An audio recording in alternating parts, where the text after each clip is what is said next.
Falando sobre política, esse caso específico sobre a arma lá em São Paulo, à época da campanha eleitoral, às vésperas das eleições de 2022, nesse caso específico, o ex-presidente Jair Bolsonaro acabou culpando a senhora pela perda das eleições, das últimas eleições presidenciais. Fato que ele falou há pouquíssimo tempo, ele acabou repetindo essa mesma frase há pouco tempo, de que acabou perdendo o mandato por conta desse episódio que aconteceu lá em São Paulo, o famoso e fatídico episódio da arma. Como é que a senhora vê essa frase do Jair Bolsonaro te culpando mesmo pela perda do mandato dele, pela perda da vitória nas eleições passadas? Olha, Keila, algumas pessoas já tinham dito isso, né? Mas são pessoas que eu não tenho grande admiração, nem respeito, nem sou leal a essas pessoas. Então, a opinião de pessoas, a opinião desse tipo de pessoas que você não se importa, não ama, não quer, são opiniões que você não liga muito. Eu acho que mais do que ninguém no mundo, eu me culpei. Eu me senti muito culpada por ter, não pelo fato que aconteceu, que foi legal. Legalmente, eu estava certa. Agora, foi num momento muito ruim. Mas se você pensar que sempre tivemos a defesa de armar as pessoas de bem. Eu passei por todo o processo para poder ter arma. Eu passei por processo psicológico, tiro, tirei 100 na minha prova de tiro, ou seja, eu tenho uma excelente pontaria, sempre treinava. Então, eu estava corretamente, eu estava ali correta. Mas o momento não era um momento propício. Então, pode ter interferido nas eleições? Pode ter interferido. Não acho que eu tenha perdido por isso. Eu acho que o motivo da perda foi outro. Motivo pelo qual, inclusive, estou impedida de falar juridicamente. Mas, vindo de alguém que você ama, machuca, dói. E isso, na verdade, desde que começou essa história lá em 2022 já, depois da perda do mandato, eu não acho que ele pensava isso na época, porque depois de acontecer esse episódio da arma, a gente se encontrou várias vezes, a gente conversou e ele nunca me culpou de nada. Eu acho que foi um momento, né? Ele acabou soltando isso, e isso deu pano para manga. Isso não muda o que ele é, né? Quando o Moro me traiu lá atrás, eu nunca deixei de defendê-lo pelas coisas que ele fez na Lava Jato. Sempre continuei defendendo o Moro. Eu acho que o que faz conosco, quando a gente é pessoa pública, a gente tem que separar os feitos de um personagem público, né, de uma pessoa pública, com os feitos que ela fez com você.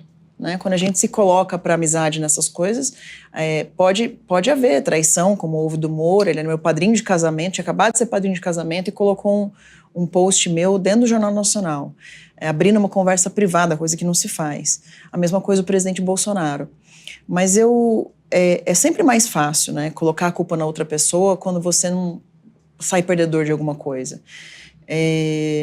Eu não guardo rancor do presidente Bolsonaro, tenho orado por ele para que ele saia bem dessa cirurgia. A gente precisa muito dele, o Brasil precisa dele, muitas pessoas se inspiram nele. Hoje ele é o maior líder da direita. A gente precisa construir outros líderes para que outras pessoas possam não ficar tão dependente de uma pessoa só, né? E eu acho que ele tem muito a doar ainda para esse país, mas me fez muito mal. Eu piorei da depressão, doeu muito, dói muito mais isso do que uma condenação de prisão. Dói mesmo, porque é uma injustiça, né? E eu me doei muito para essa causa toda, Bolsonaro. Mas eu tenho que entender o lado dele também. Então, estou aprendendo a perdoar, relevar. Eu acho que ele foi infeliz na fala dele e espero que um dia ele possa ver o quanto isso me machucou, né? Me machucou mais, assim, não o que ele disse, né? Mas toda essa situação me machucou muito mais do que talvez até a ele, porque eu me culpei bastante e venho sofrendo desde 2022 por isso. A senhora se sente abandonada pelo ex-presidente Jair Bolsonaro? Eu acho que a gente tem que se sentir abandonada quando a gente espera que a pessoa não te abandone, né? Eu não tinha essa expectativa. Quando eu fazia o bem para o governo Bolsonaro, eu não estava fazendo para a pessoa Bolsonaro. Eu estava fazendo bem para o governo. Lógico que eu tenho um carinho imenso por ele, a gente deu muita risada junto, a gente conversou muito, a gente tem história junto. Eu olhava para ele como eu olho para o meu pai, com muito respeito. Tenho uma consideração por ele como eu tinha pelo Dr. Ives, por exemplo, tenho pelo Dr. Ives Gandra Martins, que é meu padrinho de casamento e político. Tenho respeito pela história do Bolsonaro, sei as vezes que ele errou. Sempre que eu critiquei ele foi no privado, nunca critiquei ele publicamente, sempre foi para ele. As minhas críticas sempre foram para ele, sempre tomei esse cuidado. E acho que ele acertou muito, muito mais do que errou. Mas a tendência das pessoas é olhar muito mais para o erro do que para os acertos. Então, você acerta 500 vezes, você errou uma vez, é como se você fosse completamente aniquilada por esse erro, que aconteceu comigo, inclusive. Então, como aconteceu comigo, eu quero me colocar no lugar dele também. Um erro dele, de uma fala dele, não tampa toda a história que ele teve. Teve gente que nas redes sociais começa a falar, mas ela está se humilhando, ela está puxando o saco. Não tem nada a ver com puxar saco. Não tem nada a ver com se humilhar. Até porque se fosse humilhação, não tem problema nenhum. A pessoa que mais se humilhou no mundo foi Jesus. Os humilhados serão exaltados. O problema maior é você... Eu não posso simplesmente abandonar uma história. Eu não posso simplesmente pegar uma pessoa que tem importância política, histórica no país e reduzir ele a uma fala. Aquela fala foi infeliz, mas o resto todo foi muito importante para o Brasil. E eu espero de verdade que ele saia bem dessa, que a Michelle também tenha forças para poder...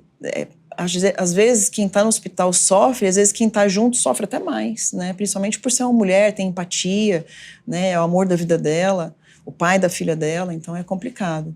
Mas eu encaro com tranquilidade tudo isso, Keila. Lógico que fica chateada na hora, né? A gente se chateia, fica magoada, tive uma queda na depressão, mas Deus sempre ajuda nessas horas, né? E nada é permitido, nada acontece sem a permissão dele. Então, eu acho que todo esse momento que eu estou passando é para eu aprender com os meus erros. E é dessa forma que eu estou olhando para tudo isso. Tentar aprender com os erros e tentar ser uma pessoa melhor para servir o público. A senhora está sendo apoiada pelo partido, pelo PL, em todo esse processo aí no Supremo Tribunal Federal e também nessa possibilidade de cassação lá na Câmara dos Deputados. Como é que o partido tem acompanhado o seu caso específico?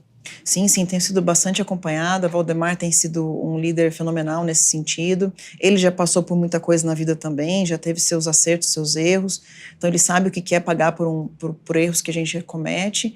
E ele sabe que no meu coração, como é que eu me sinto, né? Ele fez uma carta de solidariedade, falou que o partido está comigo. Hoje o líder Sóstenes, eu sou vice-líder do PL, então ele fez questão de me colocar na vice-liderança para mostrar que o partido está comigo. A gente ainda está no bloco, então não tem ainda os vice-líderes, mas assim que o bloco for gestionado, aí eu vou ser vice-líder do PL. Hoje estive com ele fez um vídeo comigo, está nas minhas redes sociais, está na rede dele também. Meus colegas todos me abraçaram com muito carinho hoje, Marco Antônio, Marco Feliciano, Antônio Carlos Rodrigues, Sargento Gonçalves, Eli, Faur, Marcel, muita gente me liga, Cabo Júnior Amaral, Pazuello, vou esquecer algum nome aqui provavelmente, mas assim, sempre todos que me veem sabem que eu estou passando, me dá muita força, faz oração. Hoje o pastor Marco Feliciano fez uma oração comigo, me deu muitos conselhos. O Sóstenes tem sido um líder de todas as horas. Quando eu estive internada na UTI, em uma dessas recaídas grandes que eu tive, ele esteve lá, junto com outras pessoas também, orou por mim. Então isso não tem preço, né? O Roberto Monteiro, pai do Gabriel Monteiro, esteve comigo lá também, sempre ora por mim. Então a gente encontra muitos amigos nessas horas, e a gente também encontra as pessoas que se achava que ia ser amigo, né? Cabo Gilberto tem feito uma defesa enorme por mim, tem conversado com os líderes para, na hora da votação, serem corretos comigo. Então, assim, eu só tenho agradecimento. Estou muito grata e, assim, até por poder ter a oportunidade de ver, né, de poder enxergar quem são as pessoas que estão me ajudando. E tem outros nomes que eu esqueci, que na hora não dá para lembrar, mas que estão no meu coração sempre. A Silvia Ampi hoje me recebeu com um super abraço. Isso é muito bom, é muito gratificante.